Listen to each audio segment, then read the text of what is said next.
இன்னைக்கு பார்க்க போகிற கதை என்னன்னா, சிட்டுக்குருவியும் அதோட சிறிய அடியினால் பெரிய மாற்றத்தை ஏற்படுத்தினதை பற்றி தான் பார்க்க போகிறோம். வீடியோக்குள்ளே போகிறதுக்கு முன்னாடி சப்ஸ்கிரைப் பண்ணுங்கள், லைக் பண்ணுங்கள், ஷேர் பண்ணுங்கள், முடிஞ்ச கமெண்ட் கூட பண்ணுங்கள்.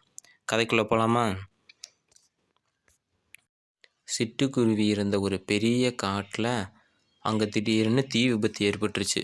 கோடை காலங்கிறதுனால எல்லாம் காஞ்ச சருவு இருக்கிறதுனால சீக்கிரம் பற்றிக்கிச்சு, எளிதில் பரவவும் தொடங்குனுச்சு. அந்த தீ வர எல்லா பாதையும் அதை அழிச்சிக்கிட்டு தான் போணுச்சு. பறவைகள், விலங்குகள், அதோட வாழ்விடம் எல்லாத்தையுமே அழிச்சிட்டு தான் போணுச்சு. இதனால் விலங்குகள், பறவைகள் எல்லாமே பீதியில் இருந்தது. ஆனால் அங்கே ஒரு சிட்டுக்குருவி மட்டும் அங்கேயே இருந்து இதை என்ன பண்ணலாம், எப்படி அணைக்கலாம் அப்படின்ட்டு யோசிச்சுக்கிட்டு இருந்துச்சு. சரி, நம்மளால் முடிஞ்சதை பண்ணலாமே அப்படின்னு முன்னும் பின்னுமா தன்னோட குட்டி ரெக்கையை வச்சு பறந்து தன்னோட கொக்கு மூலியமாக சின்ன சின்ன நீர்த்துளிகளை சுமந்து கொண்டாந்து அந்த தீயை அணைக்க முயற்சி பண்ணுச்சு. அதால் அணைக்க முடியல, ஆனாலும் தன் முயற்சியை கைவிடாமல் அது முயற்சி பண்ணிக்கிட்டே இருந்துச்சு. இதெல்லாம் பார்த்த மற்ற விலங்குங்க அதை பார்த்து சிரிச்சுது. இங்கே பாடுறா, இதுவே ஒரு சின்ன சிட்டுக்குருவி, ரெக்கையே இத்துளுண்டு, அழகு இத்துளுண்டு, இதில் கொண்டாந்து தண்ணியை ஊற்றி இதை அணைக்குமா அப்படின்ட்டு எல்லா விலங்குகளும் இதை பார்த்து கேலி செஞ்சுது. ஆனால் இது கண்டுக்கவே இல்லை. சிட்டுக்குருவி அதுக்கு யார் சொல்கிறதையுமே காது கொடுத்து வாங்கலை. அதை நம்பிக்கையை சுமந்து கொண்டாந்து பரப்பிக்கிட்டே இருந்துச்சு. அந்த நம்பிக்கையை என்னால் அணைக்க முடியும், இல்லைன்னா என்னால் ஒரு சின்னதையாவது காப்பாற்ற முடியும் அப்படின்னு முயற்சி பண்ணிக்கிட்டே இருந்துச்சு. ஆனால் சிட்டுக்குருவி பறக்கும் போது சின்னதாக தான் பறக்கும், சிறுசாக தான் இருக்கும், சின்னதாக தான் காற்று வரும். இந்த சின்ன செயல் மூலியமாகவே பின்னாடி இதுக்கே தெரியாமல் ஒரு நற்பலனை விதைச்சிட்டு போயிடுச்சு. என்னன்னா, இதால் பறக்க முடியாது தான், வேகமாக தீயை அணைக்க முடியாது தான், ஆனால் எரிஞ்சு சாம்பலாக போகிறதுக்கு முன்னாடி இருந்த தாவரத்தில் சின்ன சின்ன விதைகள் இருக்கும்.